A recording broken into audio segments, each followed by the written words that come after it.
सुप्रभात। मैं आपकी हिंदी अध्यापिका जॉली शर्मा। जैसा कि हम पढ़ रहे थे हमारी पाठ्य पुस्तक गुरुमुखा पाठ 3, तो आप सभी को बहुत अच्छा लगा होगा पाठ। देखिए, देशभक्ति के पाठ पढ़ते हैं तो कहीं ना कहीं मन में एक देशभक्ति की भावना उत्पन्न होती है। और यह पाठ तो बहुत ही अच्छा है। सरफरोशी की तमन्ना, राम प्रसाद बिस्मिल, जो कि भारत के एक बहुत ही महान क्रांतिकारी अग्रणी स्वतंत्रता सेनानी थे, जिन्होंने ब्रिटिश सरकार के शासन में संघर्ष करते हुए ब्रिटिश शासन की जड़ें हिला दी। उन्हीं के जीवन की घटना है कि जब वो उनको फांसी के तख्ते पर चढ़ाया जा रहा था, उससे पहले उनकी माता उनसे मिलने आती है। वो बहुत ही मार्मिक दृश्य है। और ये अच्छा, आप सभी को पता है, मैंने हालांकि बता दिया है, मुझे पता है कि मैंने 2 वीडियोज़ में आपको ये चीज़ बताई है। फिर मैं आपसे पूछना चाहूँगी कि आपको पता है उनको फांसी की सज़ा क्यों दी जा रही थी, किस जुर्म में दी जा रही थी? हाँ, सरकारी खजाना लूटने के जुर्म में उनको फांसी की सज़ा दी जा रही है। कितनी बड़ी विडंबना है कि जो अंग्रेज सरकार हमको लूट रही थी, वह हमारे ही देश के नागरिकों को हमारे ही इस खजाने को लूटने पर क्या करिए, फांसी की जैसे फांसी की सज़ा दे दी। उससे संबंधित पाठ है, बहुत ही अच्छा पाठ है कि उनकी माँ जब उनसे मिलने आती है और उन्हें बोलती है कि वो मना कर देते हैं कि नहीं, मैं अपने माता से कैसे जाऊँगा, मतलब मेरे मत कदम ना डगमगा जाए। तब माँ प्रवेश करती है, उनको दिलासा देती है, उनको बताती है कि अगर मेरा बेटा इतना छोटा ना होता तो मैं उसे भी भेज देती। तो इस प्रकार से भाई वो कहती है, तो वो कहते हैं, वो दुखी होते हुए कहता है कि मैं चाहता हूँ अगले जन्म में भी मैं ही तुम्हारा पुत्र बनूँ। तब वो कहती नहीं, मतलब मैं तुम्हें पाल पोस के बड़ा करूँ और तुम देश के लिए शहीद हो जाओ। ऐसा बड़ा दुखी भी होती है वो। अभी उनको कहता भी है कि मेरी तस्वीर को आप ऐसी जगह रखना जिससे मैं इस आज़ादी का जश्न दे सकूँ। मतलब मेरी इच्छा है कि मेरा देश आज़ाद हो जाए, मतलब मेरा ये बलिदान है वो व्यर्थ ना जाए। इस प्रकार से उन माँ बेटों के बीच में जब ये वार्तालाप हो रहा होता है, उसी के समय का ये बहुत ही अच्छा वर्णन है ना। तो हम इसके आगे का पाठ पढ़ते हैं। हमने यहाँ तक का पाठ पढ़ा था। तो वो बोलते हैं कि भाई उनकी आंखों में आंसू होता है, तो भाई तुम इस प्रकार से ना रो, तब ना कि मेरे कदम डगमगा जाएंगे। तो मास्टर से कहते हैं, तो तुम ये क्या कह रहे हो, जन्मभूमि पर नौछावर होने जा रहे हो, तुम ऐसी बातें कर रहे हो। तब वो कहते हैं कि मैं अडिग हूँ माँ, लेकिन तुम्हारी आंखों में जो बहने वाला दर्द उसको मैं सहन नहीं कर पाऊंगा, मेरी आत्मा दुखी होगी। तो इस प्रकार से वो बात करते हैं। और अब हम आगे का पाठ पढ़ते हैं। माँ कहती है, मेरा दुख, तेरी कुर्बानी पर मुझे दुख, यह तू क्या कह रहा है बिस्मिल। जब वो कहता है ना कि तुम्हारे दुख को मैं सहन नहीं कर पाऊंगा, तो वो कहते हैं मेरा दुख, तुम्हारी कुर्बानी पर मुझे दुख, ये तुम क्या कह रहे हो बिस्मिल। मैं कह नहीं रहा माँ, तुम्हारी आंखों से बहने वाले आंसू कह रहे हैं कि तुम्हें कोई दुख है। जब वो रोने लगते हैं, उनकी माँ, उनकी आंखों में आंसू होते हैं, तो कहते हैं कि भाई तुम्हारी आंखें बता रही, तुम्हारे आंसू बता रहे कि तुम्हें कोई दुख है। तो माँ हंसते हुए कहते हैं, अरे पगले, ये तो खुशी के आंसू। अब देखिए, ऐसे समय में जब बेटे को फांसी दी जा रही है, माता की आंखों में आंसू है और वो कहती है खुशी के आंसू, थोड़ा अजीब लगता है। लेकिन वो इसलिए कहती हैं क्योंकि उनका बेटा एक इतने बड़े उद्देश्य के लिए शहीद हो रहा है, यानी कि वो अपने वीरता वाले जो गुण है उसी के कारण अपने देश के लिए शहीद हो रहा है। कहीं ना कहीं उसकी जो शहीद होने के पीछे एक बहुत ही बड़ा, एक बहुत ही अच्छा कारण था और वो अपने देश के लिए कुर्बान हो रहा था। इसलिए उसकी माता में खुशी के आंसू से कि उसके द्वारा पढ़ाया गया देश प्रेम वीरता का जो पाठ था आज वो सार्थक हो रहा है। ठीक है। तो माँ कहती है, अरे पगली, ये आंसू तो खुशी के आंसू हैं। बिस्मिल, खुशी के आंसू? हाँ। माँ कहती है, हाँ बेटा, पाल पोस कर अपने संतान को अपने ही हाथों से देश के लिए कुर्बान कर देने में भी एक अजीब सी खुशी है। आज उस खुशी को प्राप्त करने का गौरव मुझे मिल रहा है। कि ये गौरव हर माँ को नहीं मिलता है, और अपने ही हाथों से देश के लिए अपने बेटे को कुर्बान कर देने का ये जो गौरव है केवल वो मुझे मिल रहा है। तो बिस्मिल भी बहुत आश्चर्यचकित भी होता है, उनको ऐसे एक अंदर से खुशी भी होती है कि माँ, मैंने समझा कि। तो माँ कहती है, उन्होंने क्या समझा कि जैसे साधारण स्त्रियाँ रोती है वैसे माँ मेरे गम में दुखी है, पर मेरी माँ तो मैं वीर हूँ और मुझे जन्म देने वाली माँ तो स्वयं भी एक वीरांगना है। तो माँ, अरे अब रहने भी दे अपने समझ को। जेलर साहब, क्या कल अपने बेटे की फांसी के समय मैं यहाँ रह सकती हूँ? अब वो जेलर से पूछती हैं कि कल जब मेरे बेटे को फांसी दी जाएगी तो मैं उस समय वहाँ रह सकती हूँ? तो जेलर कहता है, जी नहीं, हुक्म न होने के कारण मैं मजबूर हूँ। क्या? हुक्म न होने के कारण मैं मजबूर हूँ। बिस्मिल कहते हैं, जरूरत भी क्या है माँ, तुमने अपने बेटे को भारत माँ की गोद में डाल दिया, अब उसकी सेवा के लिए आत्मा किसी भी रूप में क्या फर्क पड़ता है। तब वो कहते हैं कि भाई इसकी जरूरत कहाँ है कि तुमने तो एक तरीके से मुझे अब इसे मात्र भारत माता की गोदी में दे दिया है, अब मेरा शरीर रहे या मेरी जो आत्मा है वो शरीर के साथ रहे या शरीर के बिना रहे, क्या फर्क पड़ता है, मैं तो इस भारत माता की गोदी में जा रहा हूँ, अर्थात तुम्हारा वहाँ रहना जरूरी नहीं है। ठीक है, तो माँ कहती है तू ठीक ही कहता है मेरे लाल, अच्छा मेरे बच्चे अपनी भारत माँ की अच्छी तरह सेवा करना, कोई चूक ना हो पाए। माँ बिस्मिल के सिर पर हाथ फेरती और बिस्मिल माँ के पैर छूते हैं, चलिए जेलर साहब, और इस प्रकार से वो चले जाते हैं। तो यहाँ पे ये बताया गया कि किस तरीके से एक वीर माता अपने वीर पुत्र को आशीर्वाद देती है, उसको फांसी लगने वाली है तब भी वो कहती है बेटा तुम भारत माता की अच्छी प्रकार से सेवा करो, उसमें कोई चूक नहीं होने पाए। और बिस्मिल की माँ जेलर के साथ प्रस्थान करती है, बिस्मिल उन्हें जाते हुए देखते रहते हैं और पर्दा धीरे धीरे खुल जाता है। बहुत ही अच्छी एकांत है, बहुत ही अच्छा नाटक है, ये नाटक की तरीके से ये लिखा गया है और ये एक सत्य घटना है, ऐसा हुआ था। और ये देखिए कितनी वीर माँ थी, माँ भी कितनी वीर थी जिसने अपने पुत्र को हमेशा वीरता का, देश प्रेम का, है ना, ऐसा पाठ पढ़ाया था, जिसने अपने बेटे को बचपन से यही चीज़ें सिखाई थी। तो अब हम इसके प्रश्नोत्तर करेंगे। तो आपको पाठ अच्छे से समझ में आया, अच्छा भी लगा, मज़ा भी आया ना, बहुत ही अच्छा और ज्ञानवर्धक पाठ है ये। तो अब हम इसके प्रश्न उत्तर करते हैं।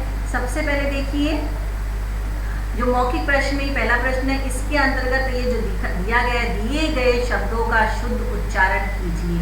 तो ये आपके कठिन शब्द है जो आपको बोल बोल के लिखने हैं, ठीक है, और इनकी प्रैक्टिस करनी है आपको लिखने की, रफ कॉपी में भी कीजिएगा। निम्नलिखित प्रश्नों के उत्तर दीजिए, निम्नलिखित प्रश्नों के उत्तर दीजिए। पहला प्रश्न है राम प्रसाद बिस्मिल कौन थे राम प्रसाद बिस्मिल? भारत के एक महान क्रांतिकारी और अग्रणी स्वतंत्रता सेनानी थे। देखो महान क्रांतिकारी थे और अग्रणी स्वतंत्रता सेनानी, यानी कि स्वतंत्रता जो नेतृत्व करते हैं स्वतंत्रता उसका, कोई भी आंदोलन का उसको अग्रणी बोलते हैं, अग्रणी स्वतंत्रता सेनानी। जेलर के मन में, दूसरा प्रश्न देखते हैं, ख नंबर का देखिए, जेलर के मन में बिस्मिल के प्रति अपनेपन का भाव क्यों था? क्योंकि जेलर भी भारतीय थे और भारतीय होने के कारण ही जेलर के मन में बिस्मिल के प्रति अपनेपन का भाव था। दोनों ही भारतीय थे और भारतीय होने के कारण कहीं ना कहीं जेलर के मन में बिस्मिल के प्रति अपनेपन का भाव था। अगला प्रश्न है माँ बिस्मिल के लिए क्या लाई थी? क्या लेके आई थी आप बताइए? बेसन के लड्डू लाई थी, बेसन के लड्डू। तो माँ बिस्मिल के लिए बेसन के लड्डू लाई थी। अगला प्रश्न है सही उत्तर चुनकर निशान लगाना है। क है जेल में सरफरोशी की तमन्ना अब हमारे दिल में गीत कौन गा रहा था? जैसा कि मैं आपको बता दूं कि ये जो काकोरी जो कांड हुआ था लूट का, सरकारी लूट का, उसके अंतर्गत 4 जनों ने मिलकर, 4 लोग थे जिन्होंने मिलकर ये कांड किया था। इसके अंदर राम प्रसाद बिस्मिल, अशफाक उल्ला खां, राजेंद्र लाहरी और ठाकुर रोशन सिंह थे और चारों को ही कुछ समय बाद पकड़ लिया गया था और चारों को ही फांसी की सजा दे दी गई थी। जब 19 दिसंबर 1927 को इन चारों को फांसी की सजा दी गई थी, उससे पहले इनको फैजाबाद जेल में रखा गया था और उस जब जेल में थे तो चारों ही जेल के अंदर थी। तो ऐसे समय में सरफरोशी की तमन्ना अब हमारे दिल में है, देखना है जोर कितना बाजुए कातिल में। ये जो गीत की लाइन थी वो किसने गाई थी, कौन गाता था, किसने लिखी थी? तो इसका सही उत्तर है राम प्रसाद बिस्मिल। किसने? राम प्रसाद बिस्मिल ने लिखी थी। अगला है ख देखिए, बिस्मिल की फांसी के समय कौन मौजूद रहना चाहता था? पहला जेलर, दूसरा सैनिक, तीसरा माँ, चौथा दूस्त। कौन रहना चाहता था? माँ। Very good. अब अगला देखिए प्रश्न, ग नंबर का प्रश्न देखिए, बिस्मिल ने आज़ादी के जश्न पर अपनी तस्वीर छिपाकर रखने को क्यों कहा? क्यों कहा था उन्होंने? उनकी तस्वीर अच्छी नहीं थी, या सेकंड उनकी तस्वीरों का लोग मजाक बनाते, तीसरा उनकी तस्वीर सबको रुला देती, चौथा उनका चेहरा अच्छा नहीं था। तो इसका सही उत्तर क्या होगा? उनकी तस्वीर सबको रुला देती। क्योंकि ऐसे समय में जब देश आज़ाद हुआ सभी खुशी थे, खुशी का माहौल होता। ऐसे समय में जब देखते लोग उनकी तस्वीर को तो उनको रोना आ जाता है कि देखो इतने वीर क्रांतिकारियों ने अपना बलिदान दिया था। सच में लोगों ने बलिदान दिया जब जाके हमारा ये भारत देश आज़ाद हुआ था।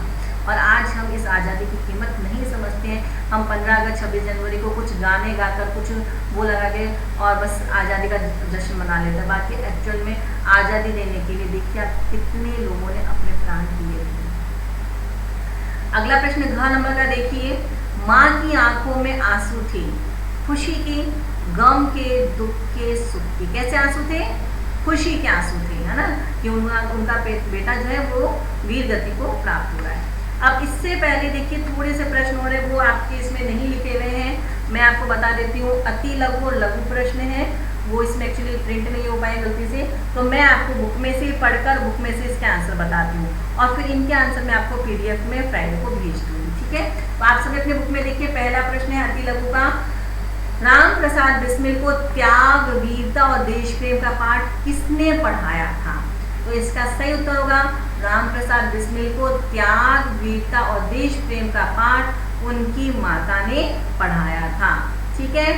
दूसरा ख नंबर का देखिए, माँ ने अपने हाथों से अंतिम भोग क्या और किसे लगाया था?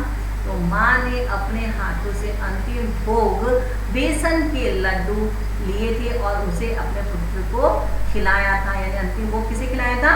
अपने पुत्र राम प्रसाद बिस्मिल को खिलाया था। अच्छा, ग देखिए प्रश्न, बिस्मिल की माँ क्या चाहती थी? तो इसका उत्तर है बिस्मिल की माँ चाहती थी कि जब उनके पुत्र बिस्मिल को फांसी दी जाए तो वह भी वहाँ उपस्थित रहे, यानी कि उनकी फांसी के समय वहाँ रहना, जेल में रहना चाहती थी। अब लघुत्तरीय प्रश्न देखिए, लघुत्तरीय प्रश्न भी है इसमें। पहला प्रश्न क देखिए, जेलर कौन और कैसा आदमी था? तो इसका उत्तर होगा जेलर भारतीय था और दयालु व्यक्ति था। तो क्या कौन था जेलर? भारतीय था और कैसा आदमी था? दयालु स्वभाव का आदमी था। अगला प्रश्न है ख देखिए, बिस्मिल अपनी माँ से मिलने से क्यों हिचकिचा रहे थे? क्यों हिचकिचा रहे थे? क्योंकि वो नहीं चाहते थे कि वो अपनी माँ के सामने दुखी हो या उनकी माँ दुखी हो और उनके कदम डगमगा जाएं, ठीक है। लघुत्तरीय का देखिए ग नंबर का, माँ ने विदा होते समय बिस्मिल से क्या कहा? क्या कहा था माँ ने विदा होते समय? कि मैं तुम्हें भारत माता की गोदी में दे रही हूँ और तुम भारत माता की सेवा अच्छे से करना, ठीक है। अगला प्रश्न है दीर्घ उत्तरीय प्रश्न, माँ ने बिस्मिल का पालन पोषण कैसे किया था? माँ ने बिस्मिल का पालन पोषण कैसे किया था? उन्हें त्याग, वीरता, देश प्रेम का पाठ पढ़ाकर माँ ने बिस्मिल का पालन पोषण किया था, है ना। हालांकि दीर्घ क्वेश्चन है पर बहुत ज्यादा लंबे नहीं है इनके उत्तर। ख देखिए, बिस्मिल ने माँ से कौन सी इच्छा प्रकट की थी? तो यहाँ आएगा वो तस्वीर वाली बात ही ना हो जाएगी। बिस्मिल ने माँ से इच्छा प्रकट की थी कि जब भारत देश आज़ाद हो जाए तो उनकी तस्वीर ऐसी जगह रख देना जिससे वह अपनी तस्वीर में से इस आज़ाद भारत का जश्न देख सके, लेकिन इस तरीके से रखना कि उनकी तस्वीर को कोई भी ना देख पाए, ठीक है। अब यहाँ देखिए ग नंबर का प्रश्न है, माँ का चरित्र चित्रण कीजिए।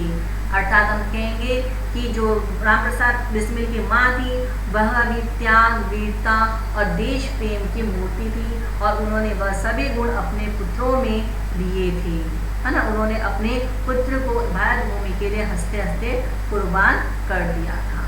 अगला प्रश्न घ देखिए, माँ ने फांसी के दिन वहाँ उपस्थित रहने की प्रार्थना जेलर से क्यों की थी? क्योंकि वह, आप इस प्रकार से लिखेंगे, माँ ने फांसी के दिन वहाँ उपस्थित रहने की प्रार्थना जेलर से इसलिए की थी क्योंकि वह अपनी पुत्र की कुर्बानी को देखना चाहती थी, है ना। अपने पुत्र को अंतिम समय तक देखना चाहती थी, इसलिए की थी। अगला प्रश्न है, किसने किससे कहा? क, हाँ मैं ही तो हूँ, क्या तुम अपनी माँ को पहचान भी नहीं सकता? किसने कहा था? माँ ने। किसको कहा था? बिस्मिल से कहा था। अगला ख देखिए, इसका मतलब यह हुआ तुम्हें अपने आप पर यकीन नहीं है। किसने कहा था? जेलर ने। और किससे कहा था? बिस्मिल से। ग देखिए, कितना शुभ होगा वह दिन, माँ ने बिस्मिल से कहा। घ, अरे अब रहने भी दे अपनी समझ को, किसने कहा था? माँ ने। किससे कहा था? बिस्मिल से कहा। तो यहाँ पे हम ये अपने प्रश्न तक समाप्त करते हैं। कल हम इसके आगे का भाग करेंगे, भाषा का ज्ञान वह करेंगे। दूसरा मैं बता दूं कि अब आपके एग्जाम्स आने वाले हैं, तो आप इन तीनों पाठों को बहुत अच्छे से कर लीजिए। और जो कुछ भी व्याकरण हमने पहले की थी, बहुत ईजी से संज्ञा सर्वनाम क्रिया विशेषण है जो आप इतने सालों से करते रह रहे हैं, उनसे संबंधित छोटे छोटे प्रश्न आपसे पूछे जाएंगे, तो आप उनको अच्छे से समझ लीजिए। हाँ, व्याकरण के प्रश्नों में उन टॉपिक्स के साथ साथ में जो भाषा का ज्ञान हम करते हैं, तीनों चैप्टर के पीछे जो पार्ट के पीछे जो भाषा का ज्ञान दे रखा है, उसमें से भी आपसे प्रश्न उत्तर पूछूंगी। जैसे ये देखिए भाषा के ज्ञान में ना, अब आप ये मत कहना कि मैडम आपने कराए नहीं, सब मैंने बुक में करवाए हैं। जैसे ये संज्ञा, शब्द संज्ञा है, और ये जो एक शब्द में उत्तर दिखना है ना।